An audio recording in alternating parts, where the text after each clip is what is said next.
Welcome to Roundtable Mindset, the podcast where we seek to understand and share different perspectives in order to grow and challenge our own. And we encourage you, our guest, to do the same. Each week, we will pick a topic to discuss, sharing our own unique thoughts and insights.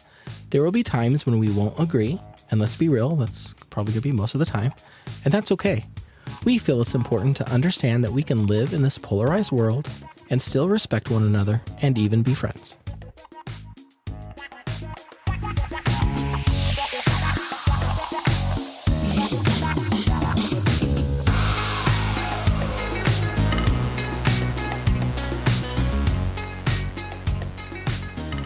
Well, hello and welcome back to Roundtable Mindset. This is Jamie. And I'm Malin. We're back with another New Year episode. I don't even know why. New Year, because I'm trying to do something other than exciting. I'm done. It's fine. I love it. Happy New Year to everyone. Although this episode, who knows when it's going to be listened to in 2024. But hey, Happy New Year, everyone. Happy New Year. So now you know we're recording during our break here over the New Year holiday. So it's fantastic. But a little bit more relaxed, a little bit more energized. I haven't been at work for almost a week. It's been fantastic. I told my wife the other day, Jamie, I said, I think I'm done working. I think I'm just going to not go back at this point. So it's terrible. Like 1 week off and I'm like, oh, this is retirement. Like all of a sudden I'm looking forward to retiring and I'm, many, many years, 20 years from retirement, right? But I'm just like, right. Oh, last week great. Last week I was like deadline. This week I'm like, did I have a job? Where do I work? What's my password into my laptop? What's going on? What's funny though is that I am busy. So it's not like, I was thinking, I'll just lay around and really relax and soak it in, but I've been busy. I just haven't been stressfully busy with work stuff, right? I've been filling my time. Don't get me wrong. My days seem like hours at this point. They go by so fast because you're constantly doing something. But it's things that you want to do, that you enjoy spending time with. It's with the people that you want to see, not so much meeting after meeting, deadline after deadline, responsibility after responsibility. Right. I'm not sure I would be as comfortable off of work if it wasn't for the puppy. The puppy's keeping me very busy, and I think that's been a good thing for my little break. But he's gonna have a whole world of hurt going back. Yeah, there's some adjustment coming his way. He just doesn't even know it. Yes, it's gonna be great. So anyway, I think you have a food for thought for us today, right? I do. And we actually even have, I put this on our social media and threads, and I actually had a listener or somebody from that platform respond out to us. And so I'm going to include that in our conversation. But today's food for thought is, and we touched on this before in other episodes. So I guess I just wanted to pull the elephant into the room and just talk about it specifically. So the question is, what's the difference between helping someone and enabling them? Okay. I'm curious. Now that you mentioned that we had feedback on threads, what was the feedback that we got? What is our listener opinion? Okay. So I'm going to tell you my opinion because I think it sets the stage for why I was a little bit, well, not shocked, but it helped me with how I was viewing the word enabling. So when I was first coming up and thinking through this and, reflecting on past episodes and trying to kind of level set between how can you be helpful or support someone versus when do you cross that line and become enabling them? And of course, everywhere my mindset was enabling was the negative. Enabling was the negative, right? Like, hey, I have to stop enabling somebody. I need to support them. I need to be there for them. I can be helpful. But the enablement needs to stop. Like I can't continue to enable someone. And that's kind of where my mind was. And so when I put this question together and sent it over to you, that was kind of my mindset was enablement was a negative. So I put this question or this food for thought out into threads, and we had a listener respond back, and it kind of flipped me on my head for a second. So here's what it said. Okay. So our listener said, let's use an old analogy. A hungry individual. To help them, you could give them a fish. To enable them, you could teach them how to fish for themselves. And there's a little bit further down there that it goes. So basically, you can further enable them by helping them develop, tools to be successful. And, the analogy here is you teach them to fish, then they can fish for themselves. But the whole point of this is when I read this, I'm like, is that really enablement? Is that an example of someone being enabled? And then I looked up the definition of enabled because I was like, maybe I'm using it wrong, or maybe I'm thinking about it wrong. And the conclusion I came to is there's a positive slant to enablement, that it's not always the negative. And that's where my brain was sitting when I was asking that question. And so I thank our listener for being out there and giving us a response, because it put a new lens in front of me around that word. So that's our listener, and that's what they provided for us. Huh. Well, and I guess for me, when I think enabling, when you asked that question, my first thought was like addiction, right? Like, because that's where I hear those terms the most, right? Am I helping or am I enabling?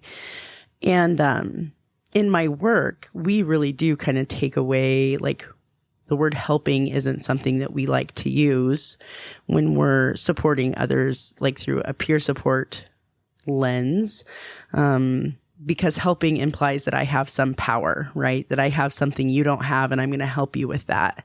And that is not I don't want to say ethics of peer support, but it really isn't what peer support's about. It's really about doing it together and things like that. So I hate the word helping anyway, because it's like been trained into me. Like, we don't help, we support, right? But the enabling piece. Oh, go ahead.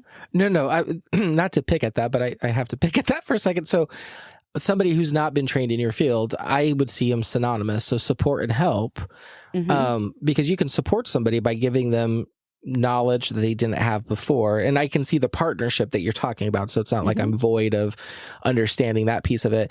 But to me, it feels like it's kind of just a word semantics between help and support. Again, not knowing your training and stuff. So that just kind of surprised me when you said that, because I'm like, well, is one more of an offensive word than the other? I wouldn't say so, but that's not been my space or my world. Well, and the only reason that word, and it does imply that I have something you need, or I have something you don't have. And then that creates a power differential, right? So then I'm coming to be the savior and to bring you out of the darkness. It's subtle. And actually, it took me a long time to wrap my brain around that, because I'm like, no, that's what we do. We help people, right? Like it took me a while to get there, but I get it now. But the word enabling to me is typically often used when we're talking about enabling someone to continue something that's harmful to them. So I love that take on the word enable, because it is. If you give someone skills, if you teach someone something new that will support them in a positive way, that's also enabling. And that's a really good thought that I hadn't thought of that either. So even in our episodes that we did, I think the one that gravitates to mind is when we were talking about addiction. And I think that's when the word enablement really came out.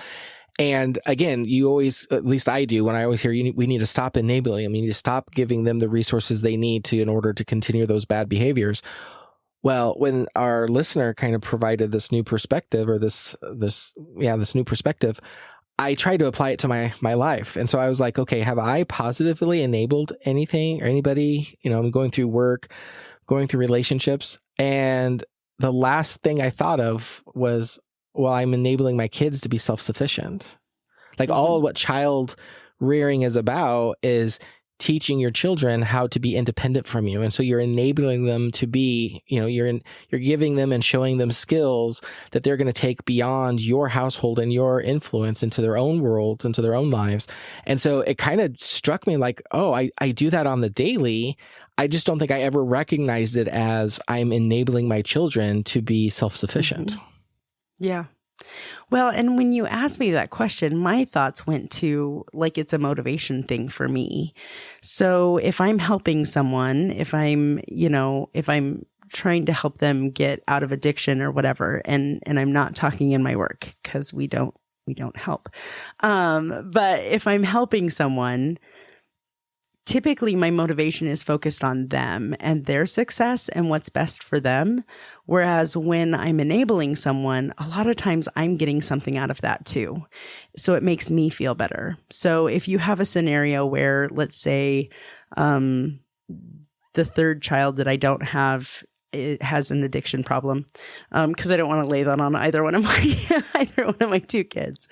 But I have a child with an addiction problem, and I give them money because I'm worried about them eating.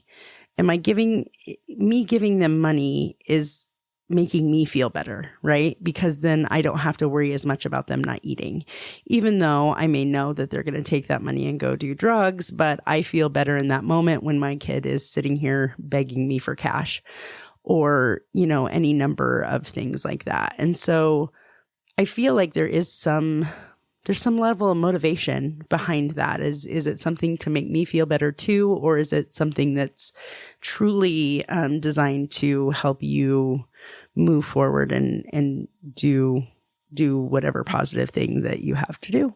So, yeah. And what I love about this topic, which we're going to get into our main conversation here in a second, is that it relates to our main conversation for me, because I think this is a symptom of how I was looking at this word enablement. I always thought of it as the negative. I never looked at it from a positive perspective. I think that directly ties into our topic today, because one of the examples we're going to bring, I think this is going to be one that I'm going to use as, here's how I show that I am stuck in this mindset that I didn't really even probably recognize until we started talking about. So, Jamie, do you want to open the door and have us talk around our main topic today? Because I think this would be a good transition. You sent me an article, and I found it fascinating. And you asked me if I knew anything about mind traps, and I was like, well, yeah. I mean, it's like I've heard the term a million times, and I thought I really understood. And then you go read into this article, and it was kind of surprising. So the article is called 10 Common Mind Traps and How We Break Free. And the article starts like the subtitle, it kind of gives you a definition. It says, mind traps are often inaccurate, critical, or simply unhelpful. Recognize the ones you get caught in so you can break free. So it gave us a definition of mind traps. Now, I went to Google because, every good research project starts with a good Google search. How do you not start with Google at this point? Well, I was hoping for Wikipedia or something, and there was nothing. It was just a bunch of articles. I don't know. That kind of weirded me out that there wasn't like a Google definition or a Wikipedia definition. And when I sent you this, I thought if there's going to be, out of the two of us, if there was going to be somebody who's going to have heard mind traps or kind of know what they were, I thought you would, because of the work that you were doing. And for me, I've heard of, I don't think I've actually heard the term mind trap before. And after reading through this, it makes sense, but I can't say that it's completely brand new to me either, but it's something that I never really spent a lot of time contemplating or thinking through. And then when you really stop, at least for me, when I really stopped and started going through what this article without reading it, it talks about 10 of the most common. So it makes me believe there's more than just 10. So I'm like, well, let's just start with the 10 most common. And I was fascinated on how much I could see myself in a lot of these different mind traps. And so I didn't even know this existed really until we started talking about it. Well, and I kind of want to go through these, because one of the things that the article talked about, and I have found this so true in my own life too, is just recognizing and naming things, right? When you recognize and can put words to something that you're thinking or feeling or experiencing, then it almost, it helps define it. It helps, I think it helps us recognize things like that. And then it helps normalize it. And then you can start making steps to move forward. Does that make sense? So I love that this kind of puts a name to that, because have I experienced these things? Yeah, I was going to say no, I haven't. No, that would be a lie. Well, and it's like, but I never would have called them mind traps. And I love that as we go through these, like the word mind trap is absolutely perfect because it is exactly what it is. It gets you stuck in a space where you trap your mindset to believing things that aren't true or overly critical. So I don't know. This is good. Yeah, no, it's really good. And another thing that I like is that it goes beyond my own perspective, right? So some of these mind traps that we'll get into also deal with the fact that you are projecting outside of yourself onto the environment and the people around you, as well as you're taking in cues from people, real or not, but you're perceiving these actions, cues from individuals as a way to reinforce these mind traps that you may or may not know you're even in. And so I think I've seen it referenced as a loop. You get kind of stuck in this loop, like thinking process. And I can see that because, and when I do some self-reflection and I look back, I'm like, oh my goodness, I've done that. I still do that. Or I can see how easily it would be to start doing some of these things because, and then we'll get through them, but some of them for me are my natural reaction. Like when I get stressed or I get put into certain situations, my go-to is to do some of these mind traps that we're going to discuss, which I again didn't recognize up until we started looking through and discussing this topic. Right. Well, okay. So let's just go through them. We'll go through them and talk about them. Apparently Cooper wants to join the conversation as well. Okay, so the number one mind trap is fortune telling.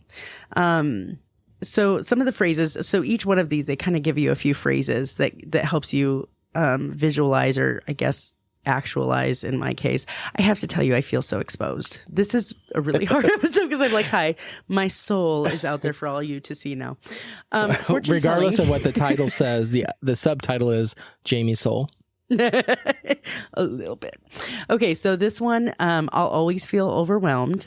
I'll never get promoted. I'll never get this done. Christmas with my family will be a nightmare. So fortune telling. Check. Well, and fortune telling, like if you would have just started, I'm glad you started with the examples because if you would have just told me fortune telling, I'm like, okay, I don't fortune tell. Next. Until you start going through and you're like, it's the I always, I never, you just know because you don't need the evidence because you just know what the outcome's going to be, regardless of what is being presented to you. I have done this many, many times. Well, and I do think it's telling that all of those things are negative. Like, I'll always feel overwhelmed. I'll never get promoted. I'll never get this done. Christmas with the family will be a nightmare. All of those are negative. So these are not just things that we do to ourselves. I think it's interesting that the article also points out that these can be things that we do to other people too. That you can assume that they'll never be able to get the task done right. My kids will never graduate high school, whatever it might be. Well, so, and one of them is they are bound to mess this up. How many times have I had a coworker who I've thought that about? And guilty. And regardless if this person did a good or bad job, it was just me being like, well, give this over to that person. It's just going to get messed up anyways. And it's horrible. Like I didn't even give this person a shot. And it might have been rooted in some of our past interactions. But does that mean that that person doesn't have the ability to overcome some of those or learn? No, I just am fortune telling, mind trapping all over this person. So it's like, well, and yeah, every one of these, we'll just keep going. Okay, so black and white thinking. Some of the examples of this are the meeting started late. It was a disaster. If I don't do it perfectly, I might as well not bother. I sent an email and forgot the attachment. What a failure. So this one should be labeled Malin. Black and white thinking. Like it should just say my name right there. Well, and I try to pride myself on not being a black and white thinker. And then I'm like, oh, check. Like here I am again, Yep. So yeah. Yep. Okay. So number 3 is mind reading. This one was not at all what I expected it to be. Like they think I'm a loser. He thinks I'm boring. She has no time for me. And he obviously believes I'm an idiot. Check. Yeah. So this one I want to spend just a minute on because again, if we would have just read the titles and moved on, I would have argued this blue in the face. it's not until, at least for me, it wasn't until we got into those examples that you just went over where and this is, I've said this about myself in the past, but I wouldn't have connected it to mind reading until just right now, or as us looking into this. How many times have I projected my thoughts onto somebody else and said, that's how they're thinking? And I'm convinced, and I know, and I don't need to have any other proof other than the fact that I just know that they're thinking of this about me. So therefore it's true. And they actually did think these things about me. So now my interactions with that person is colored around the thoughts that I know they're having about me that I have been putting onto other people. I would never have called that mind reading, but obviously what this is referring to is you're stuck in this mindset where this mind trap where you know exactly what the other person is thinking, and you're just coming to conclusions around it without any other evidence. And that screams me. Well, I've done this. They also talk about how we might read motivations into things that aren't really there too. Like that's a part of the mind reading also, is that, we might think things like they're trying to fool me and take me for a ride. So that's kind of like, not only am I going to assume that you're thinking this about me, but this is obviously why you're thinking this about me and what your motivation might be behind that. So that could be a dangerous one. I mean, I'm sure at some level, all of these can be hurtful. I'll say hurtful, but this one I think could be. This is the first one, and I know we're in 3 of 10. First mind trap that I could see this would have some real negative consequences to relationships and interactions with other people that go just beyond you having a bad self-esteem or something. Like this could really start messing some things up. Well, and the interesting thing about that is that it's kind of, I don't know if I would call it a game, but it's an exercise that I use frequently to put myself. When I'm not in a negative headspace, I can definitely attribute motivation that is inaccurate in places where it doesn't belong, especially when I'm in a negative mindset. But when I'm really trying to understand how someone else might be approaching the same situation, I often try to do this sort of thing as an exercise to help me stretch my mindset too. I might wonder, if I were sitting in that seat, what would this look like and what might my motivation be? But it definitely isn't like, I think the motivation is different in that setting than it is in this setting, if that makes sense. Yeah, because the first thing that I go to with this mind reading, mind trap, is if I was put into a brand new situation where I didn't know anybody and I was feeling awkward or vulnerable, I feel like this is something I would gravitate towards in those type of stressful situations, where I would then be like, okay, I don't need to put myself out there as a safeguard to insulate me from those insecurities that I'm feeling. I would be putting this in front of me and projecting onto people saying, oh, they don't really want to get to know me, or whatever I need to do to keep people away from me. Because again, I'm already feeling insecure and I already have some self-doubts that I'm working through. So this is something that I think I would gravitate towards if I was put into a stressful situation where I was confronted with feelings that I didn't really want to go through, or insecurities that were starting to come to light, or I had to try to work through those. As weird, as odd as it sounds, this almost seems like a safer space for me than trying to really put myself out there and work through those insecurities. Yeah. Number 4 is the next one. And it defines it as making a leap, a strong judgment about a situation without all the facts. And they call it jumping to conclusions. I'm reminded of I feel like it was part of a movie or a TV show that I used to watch or something, where they were talking about jumping to conclusions. But some of the examples that they have here are, they're not smiling, I must have upset them. She's gone into her office without saying hi, she's avoiding me.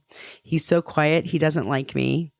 There's several examples for this one, because apparently this is one we do a lot. And I'm not going to lie, this is definitely one for me. And one that I've experienced too. Sometimes when I'm in my office and the door is closed, there have been times that people have thought that I was upset or not, like not approachable because my door was closed. But that's rarely the case. Usually it's because I'm trying to keep my office warm because the heat stays in better or something like that. But And isn't that usually the case when you sit down and have that conversation with somebody? It's probably something like, I was cold that day and my office is warmer with my door closed, and it has nothing to do with the person who's like, oh, she's not, it's all about me. She came in and dissed me, and you probably weren't even thinking about that person. The other thing I'm going to say about jumping to conclusions, for whatever reason, this is the one on the list. And I know we haven't talked about this yet. I say yet because I think it's a future episode. Wink, wink. I think emotional intelligence here would help with number 4. I think when you're jumping with those, I think if you started strengthening your emotional intelligence a little bit, you wouldn't be reading in, because all of these examples are around you interpreting somebody else's nonverbals. And if you have a stronger emotional intelligence, you might be able to do that a little bit better, or at least train yourself not to jump to conclusions, because there could be other reasons why this person is doing or interacting with you in a certain way. So I just wanted to kind of throw that out there. Well, and I can even say, as much as I can check mark every single one, and we are now on 4 of 10, right? Like, we've only hit 4 of 10 so far. And in all 10 of these, I can see myself in these spaces. I do feel like the older I've gotten and the more I have intentionally worked on growing my perspective and my mindset, I do feel like that has shifted these things. So am I still subject to them? Yeah, on occasion. On occasion, I totally, like, if I cannot get someone to laugh at my joke, I instantly think that they don't like me. Like, it's just a thing. Yeah. It can't possibly be that it's not a funny joke. It's people don't like you as a person. Okay. No. All right. As I'm sitting here waiting for you to laugh at my joke. I was suppressing it on purpose. But that's like a big thing for me is when I'm cracking little jokes or trying to be funny and someone isn't responding to that, I assume it's about me. Like, instead of, whatever, maybe right. Whatever it could be. But that has gotten easier as I've gotten older and have been able to, what it's been? I think I just realized this. I think it's being on the opposite side of some of these that has helped me understand and recognize it in myself. Like, having someone else jump to a conclusion about me and feeling really frustrated by that because I didn't communicate myself better, or because they didn't ask, or because they didn't communicate better, then we have these misunderstandings that come from some of this stuff. And I think going through some of those has really helped me recognize that more in my own flawed thinking about these things. Does that make sense? Yeah, it does. Well, and how many times, though, do we get the opportunity to have those conversations with individuals? I mean, I can probably count on one hand in my entire adult life where I've had the opportunity to talk to somebody about one of these that I've done to them or that they've done to me. So in those moments when we can, I think some real, like, eye-opening realizations happen, and you're like, oh, the world's bigger than myself, so this had nothing to do with me the whole time. And then you can start applying it. You can start applying those learnings back into your life.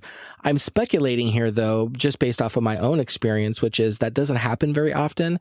So I'm curious on if those types of conversations with people aren't happening, how do you begin to whittle away at all of these mind traps to get out of them? And I would like to finish the list, but I think that's a question we're going to have to circle back around, is how do you start getting yourselves out of these mind traps? I do have some thoughts about that. So let's keep going on our list, and we'll get to how to overcome, right? Number 5 is overgeneralizing. And if you have ever raised a teenager, you have heard this, in my opinion, because I think they all do this. Some of the examples for this are: nothing interesting ever happens to me. I never speak well when I talk in meetings. It's always going to be like this. I never have good ideas. That never and always thinking seems to be that overgeneralizing thing. It feels very reminiscent to the black and white mind trap. Yes. And here's what's really interesting for me is that I can relate to all of these. I'm not going to say I can't, but like, I can see myself doing the black and white thinking mind trap.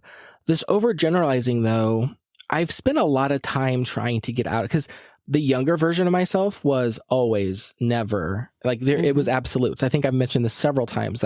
My go-to thinking mode is black and white, which is it's always this or it's never that. And so I've spent the most time probably on myself to get through that, to say there's more than just, there's a world of gray. And so something can't always be or is never going to be. So I work very hard to be aware of when that happens. Out of all of the mind traps that we're talking about today, this is the one that I think I can look at and say, I'm doing probably the most work trying to overcome this, consciously trying to overcome this. Well, and I do feel like this one to me kind of trips kind of like projecting, where like what's currently happening for me or my current emotional state is always going to be this way, or, really focusing on the negative that's happening right now and generalizing that it's always going to be as it is. So we can also overgeneralize about people. For instance, they're always such an idiot, or, why are you looking right at me when you're saying that, Jamie? Because I'm having the conversation with you. And I'm just kidding.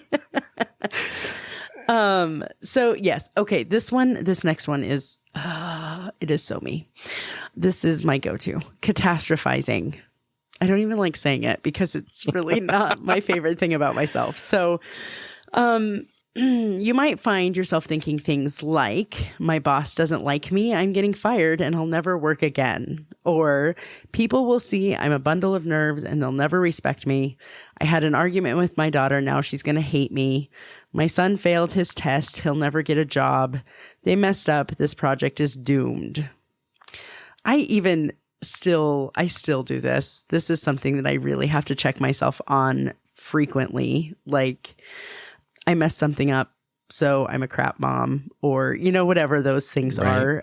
And I this is one of those things that really, it bugs me about myself. And I'm constantly working on improving this for myself, because I don't want to teach my kids that, right?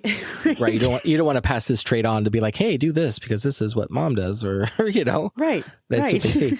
So I have a different perspective on this one. So I'm going to try to say it because I think it's an interesting word, catastrophizing.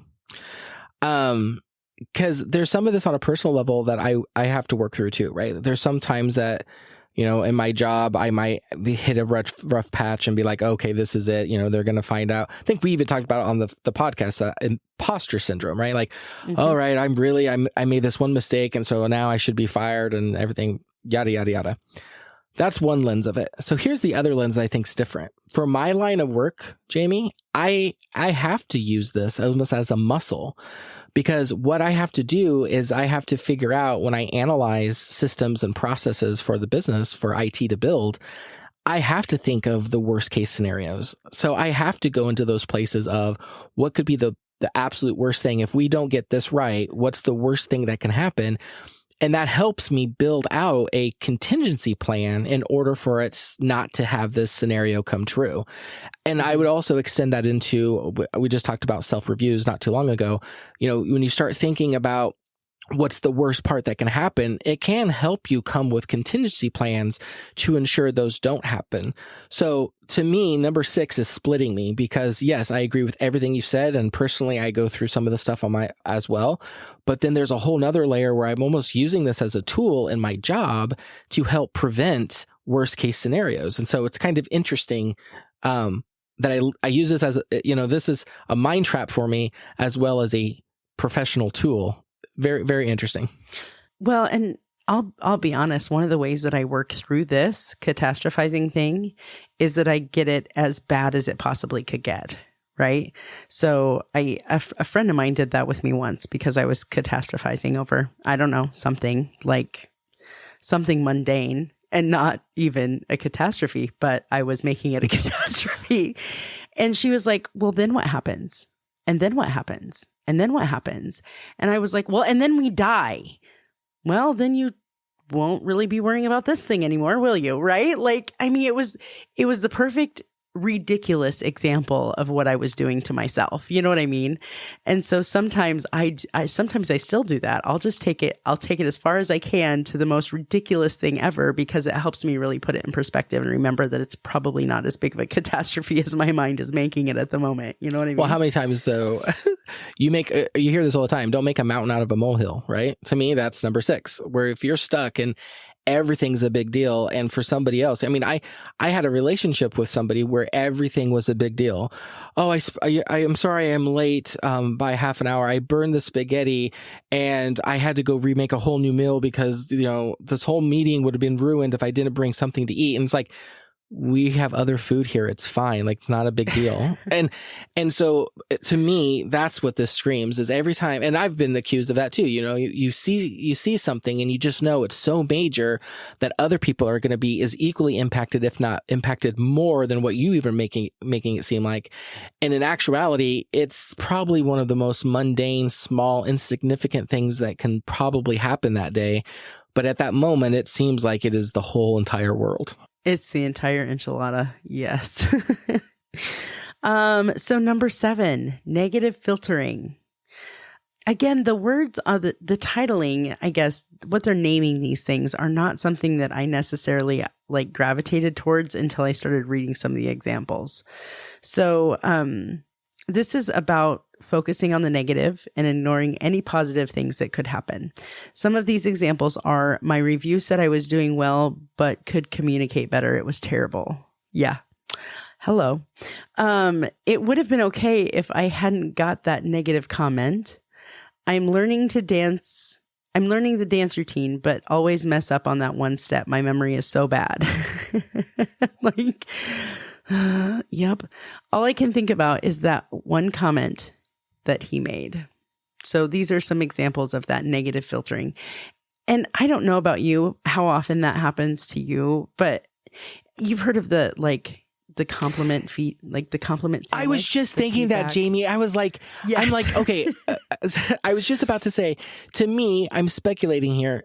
To me, that's what the compliment sandwich was designed to do, was help people get out of negative filtering. I was just thinking that. Well, those of us that are really entrapped in mind traps, apparently, we filter through the compliment sandwich straight to the stuffing that clearly is crap, right? Right.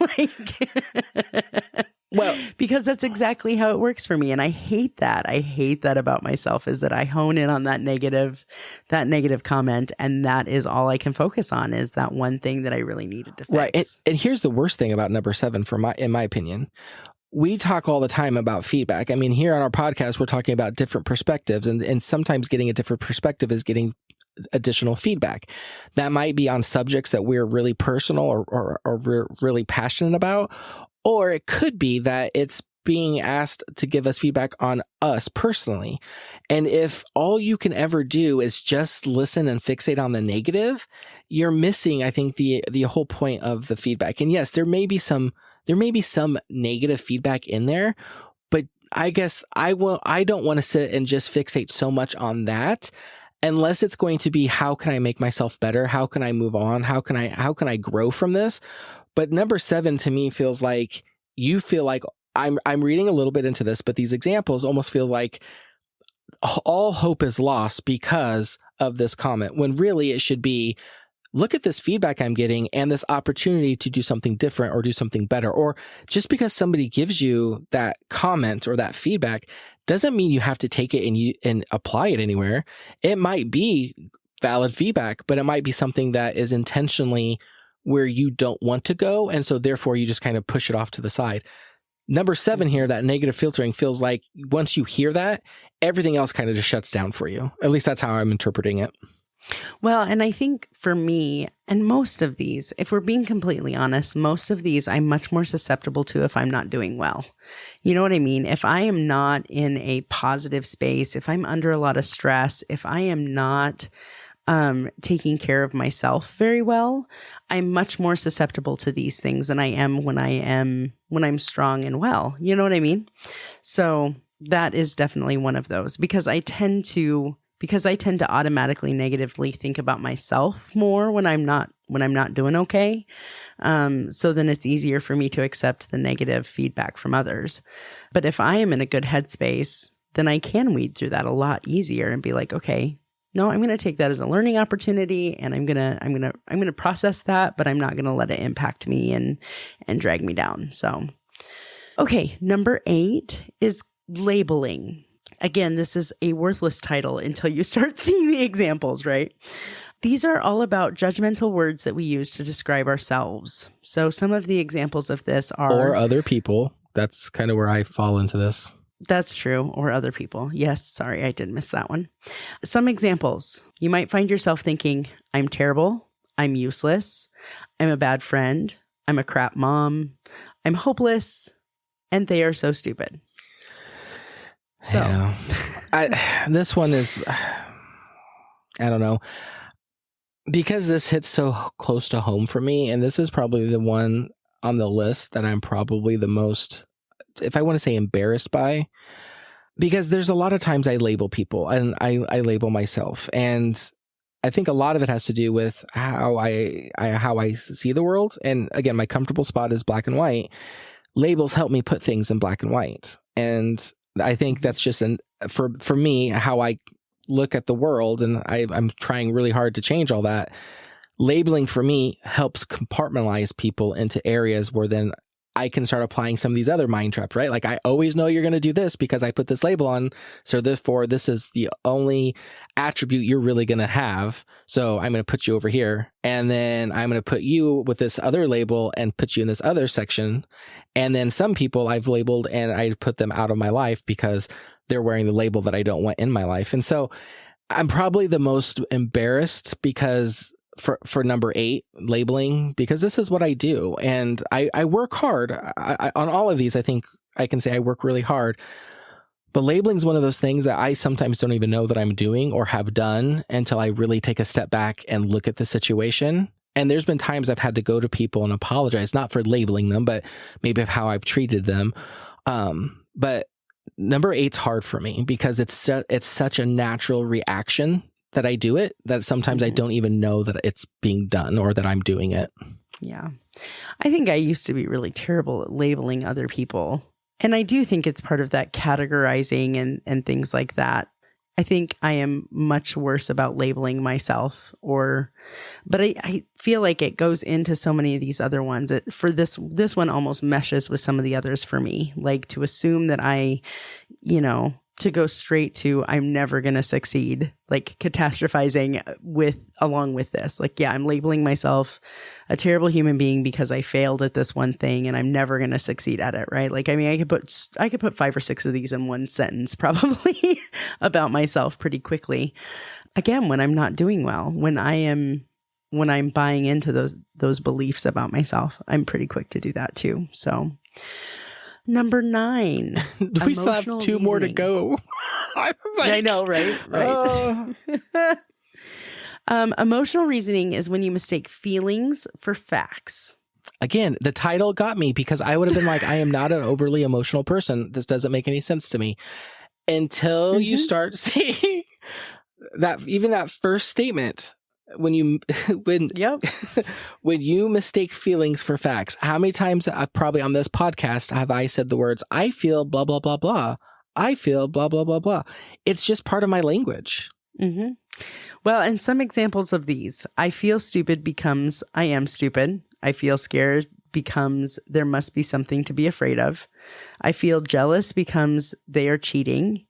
I am angry becomes they deserve a good telling off. I don't know that I would use those words specifically. But Right. The vocabulary is not the same, but the intentions, I think, I can relate to. I do love here how they kind of sum this up and they say, though, well, at times some of these things may be true. It helps to notice when you might be getting caught in this mind trap and step back.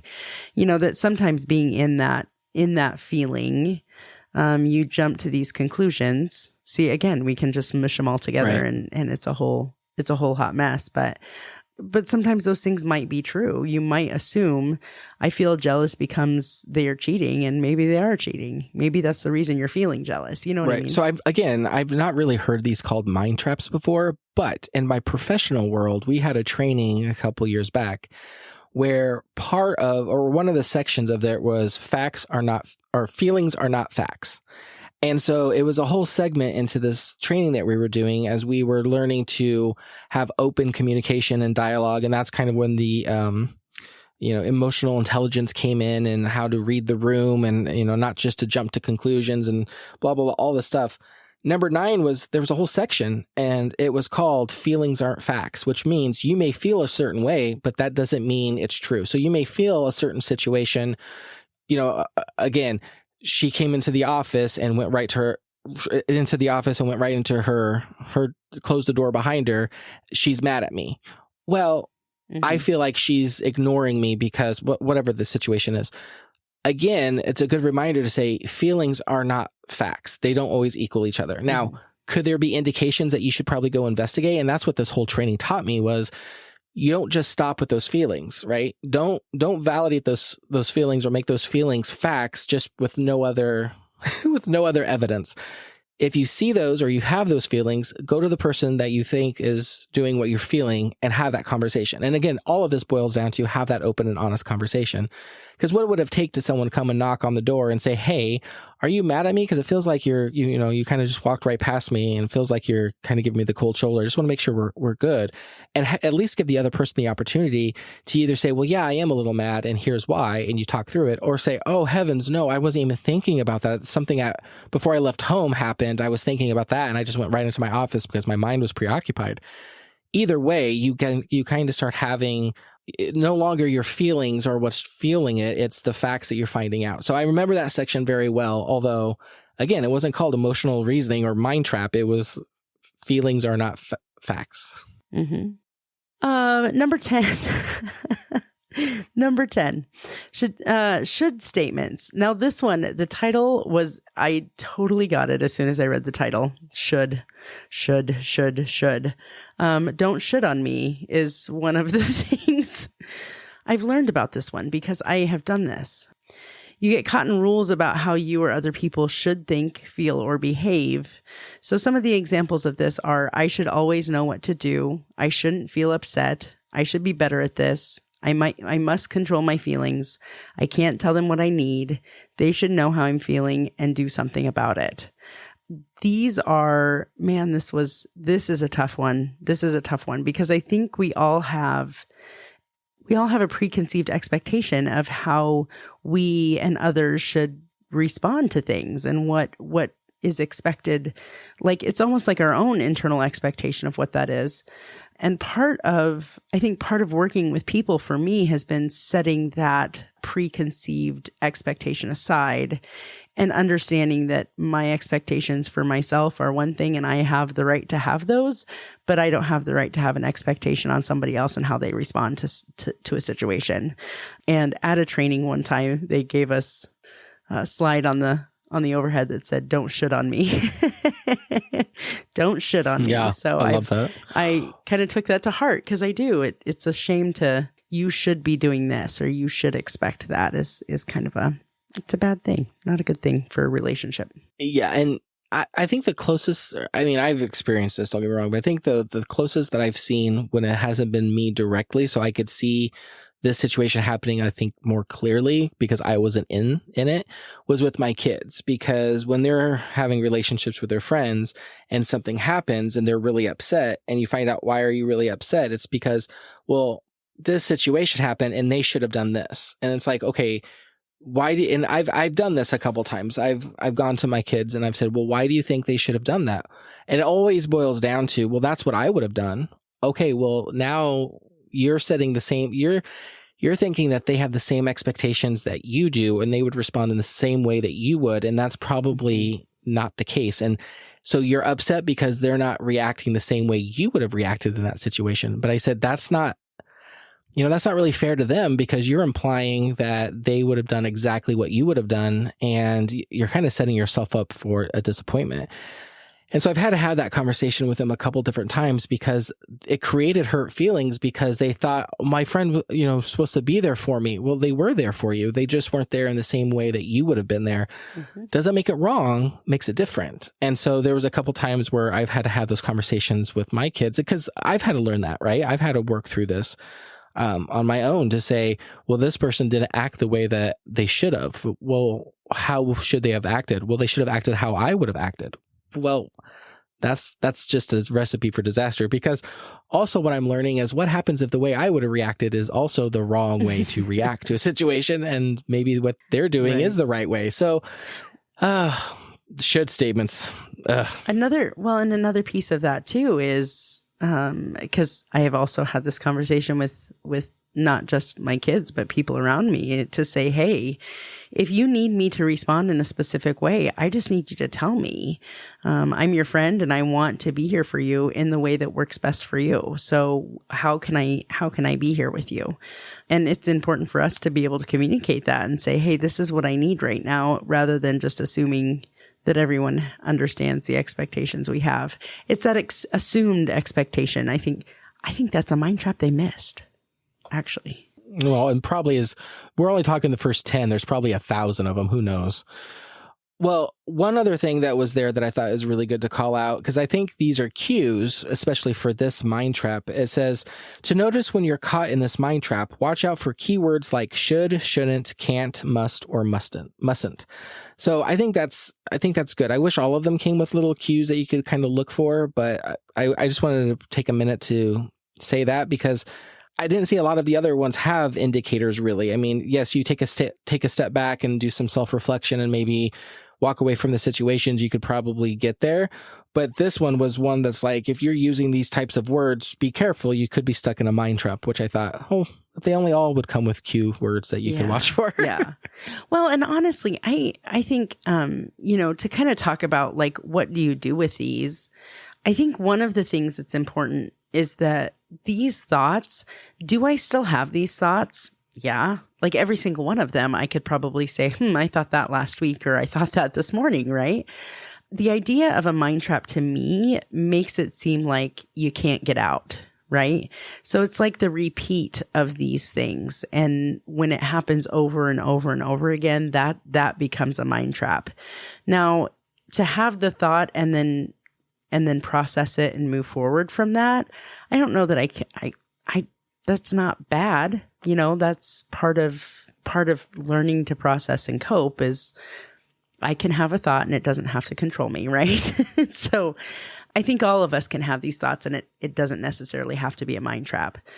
Well, and is it the fact that it's a mind trap? Is it the fact that you're stuck there for a while that's the problem? Because so much of this, as we were reading through them, and I mean, both of you and I, and I'm sure our listeners, we can relate to these in so many different levels. And almost every single one of them I have done, am currently doing, or probably will do in the future, right? Like, so part of this to me makes me wonder, is the problem is if we get stuck there? I mean, yes, if we're there for a little bit and move on and we could recognize, great. But I kind of see this more of, if this is how you always think, if this is how like your go-to mode is, to me, that's where there's a big problem. And so maybe I'm speculating, maybe that's part of it, is the problem comes with how long you stay in these traps versus you come in and out.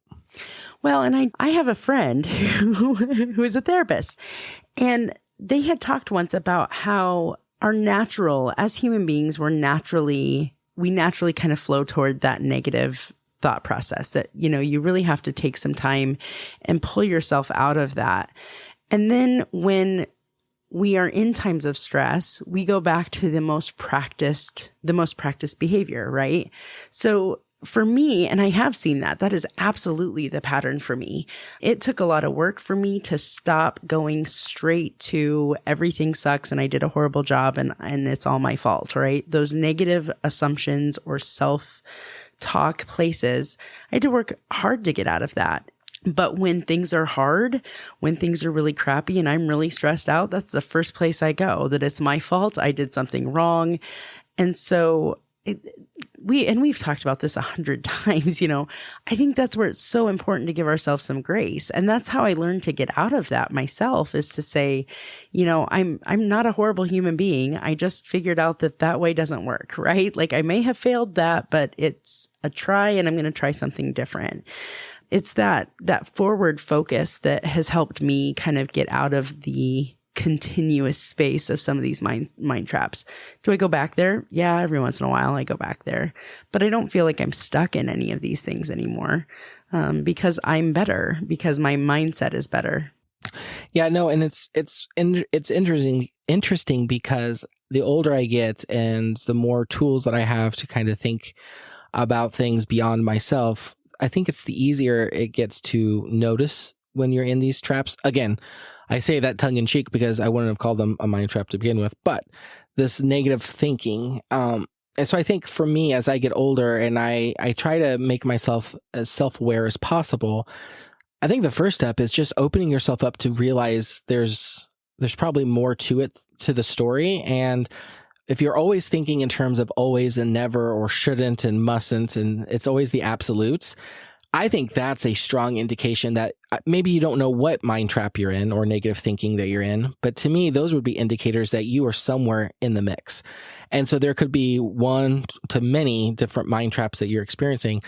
I would say that's the first step. At least that would have been for me, because I always thought in absolutes. And again, to your point, when things get stressed or when I get put into situations that I'm uncomfortable, that's kind of where I go right back to. I go back to what's comfortable for me. And what's comfortable for me is some of these mind traps that we just talked about. So I just think it's really interesting. I did do a quick little look here because I'm like, okay, some high level, what is some things you can do to maybe start getting out of these negative thinking or to these mind traps?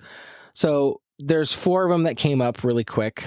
The 4th one, and I'm actually just Googled this while we were talking. So number 1 is reframe.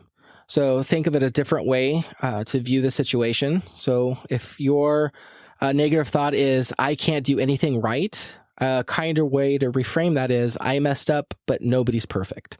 So to me, it kind of softens the whole responsibility, right? Like saying, oh, I had this one thing, so I can never do anything right, versus own up to what you did. Yeah, I messed up, but guess what?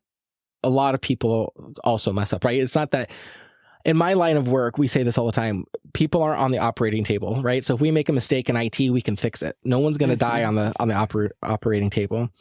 And that mindset really helps, because sometimes you do have a whoopsie that costs the company a lot of money, or could cost the company a lot of money or a lot of time. But you got to remind yourself, nobody's perfect and it's fixable. The other one that is there is prove yourself wrong. So the example that it gives here is, for instance, if you're telling yourself you aren't smart because you don't understand how the stock market works, learn about a subject you understand and enjoy, like history. So kind of shifting where your mind is going, right? So, hey, I'm not good at the stock market, but I'm really good at history. Well, spend some time in history, kind of go and retell yourself, no, you have knowledge. You are a useful human being. You might not be in this as where you want to be in this one area, but look at these other things that you can do. Fish aren't able to climb trees, and that's okay. Yes. Yeah, I heard that, dude. I love that. Number 3, counter negative thoughts with positive ones. So when you catch your inner dialogue being mean to you, make yourself say something nice to balance it out. I'm not gonna lie, this one would be really hard and probably one of the least ones that I would do, just because of my personality. I don't like giving myself pep talks, but I get the importance of it. Actually, that is probably one of the biggest tools that I utilize to combat some of these mind traps is, a lot of times, and I don't, my personal thought is that these mind traps are lies that we accept and our brain tells us that are true. And so by reframing it and reminding ourselves that these things aren't true, these things are negative thought patterns that aren't healthy and helpful, that is one of the biggest ways that I use to get through it. So yeah. Number 3, just because it's too touchy-feely for me, I probably wouldn't use. We'll work on it, man. Number 4, and this kind of goes back to what I was saying earlier, which I thought was kind of interesting. It says, remember, thoughts aren't facts. So your thoughts and feelings are valid, but they aren't always reality. You might feel ugly, but that doesn't mean you are. So that kind of goes back into what I was saying earlier with feelings aren't facts. Your thoughts and feelings, you're going through something. Everybody's experiencing that, but don't make that reality. That might be something that you have to internalize yourself. And I'm speaking to myself at this point because this is my Achilles heel. I can easily make some of these feelings, some of these things into reality if I don't watch myself. I would add to that and say one of the things that has also helped me with these is remembering that your perception is your reality. So it helps me get through difficult situations where someone else might be buying into some of these mind traps, to remember that maybe they're in a space where their thoughts are facts, and maybe I need to communicate a little differently or support in a different way to help get through that. But it helps me to remember that sometimes that is someone else's mindset, that they might be in a space where their perception is what's real. And I need to step back and accept that that's where they're at, because that makes it easier to, I think it makes it easier to move forward and communicate and not just assume, not put myself in my own mind trap about them. You know what I mean? Like on the opposite side of it. Right. No, I'm glad that this article, I'm glad we were able to talk about this, because I never would have probably brought this on had we, I never would have just gravitated towards this topic, to be honest. I really wouldn't have. It was stumbling across the whole term of mind trap and me curious on what that is that kind of brought me to this topic. What's funny to me is that even without knowing or deliberately talking about it, I was still experiencing a lot of these things that were being talked about. And I'm really glad that there's techniques or, things that we can do to help get ourselves, tools that you can use to help overcome this a little bit. So I just think all this is fascinating. For me to be able to recognize it, and like I said, label it, that really helps me. It helps me recognize it when I have a name for it. And so it's interesting that I can look at these things and I've done it. And a lot of these things I've worked on. I've really intentionally spent some time trying to change it, but not necessarily knowing how or what it was that I was trying to change. So this has been really good for me too, just to put some words to some things that I have thought and felt. So I'm glad you found the article. It's good. Yeah, and I'd like to send this out to our listeners. If anybody that's listening, if you know of another mind trap or another tool to overcome it, please share them with us. Because again, you're hearing me firsthand learn some of this as we're recording. So I'm open to hearing as much as I can. And I know it says the most 10 common. So there has to be other ones out there. So if you know one that we haven't discussed, please, send us an email or a text message or shoot us up on our social media, because I'd like to learn as much as I can about this, because I think having that knowledge around what these traps are and how we can fall into them, or maybe how we are just in them already without even realizing it, is going to be a huge help. Yeah, I absolutely agree. It's such a good space to look at. And like you said, there's probably 1,000 more that we haven't even thought of because it wasn't part of this article. So help us label more. That would be awesome. That would be awesome. Well, this has been a great topic, Malin. Thanks for bringing the article, and thanks for processing through it with me. I know. Usually I have a clean little ending to this and say, because it's all been wrapped up in a nice bow. And this is kind of a mess for me because, again, I'm just getting my hands dirty in some of this as we are recording. Yeah, we did a little bit of, discussing before we turned the mics on. But I got to be honest, there's a lot to this that I don't know. And I have a feeling there's more to the story that we haven't heard yet. And I want to hear as much as I can.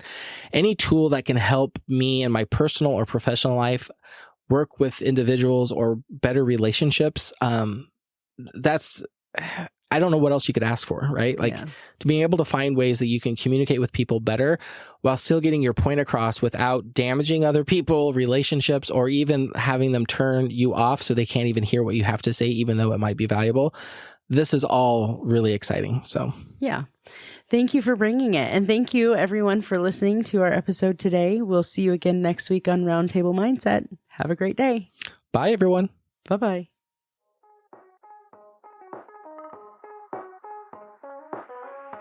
This podcast was recorded and edited by Jamie and Malin. Music by Famous Cats. If you have a topic you'd like us to discuss, please email us at roundtablemindset@gmail.com. Text or call us at 402-819-8999 or join the conversation on Facebook at Roundtable Mindset Podcast. And never miss a new episode by making sure you like, subscribe, and share wherever you listen to podcasts. Thanks for being our guest today. See you next time at the Roundtable. And remember, your opinions and perspectives matter and are appreciated, but might not always be shared by others, and that's okay.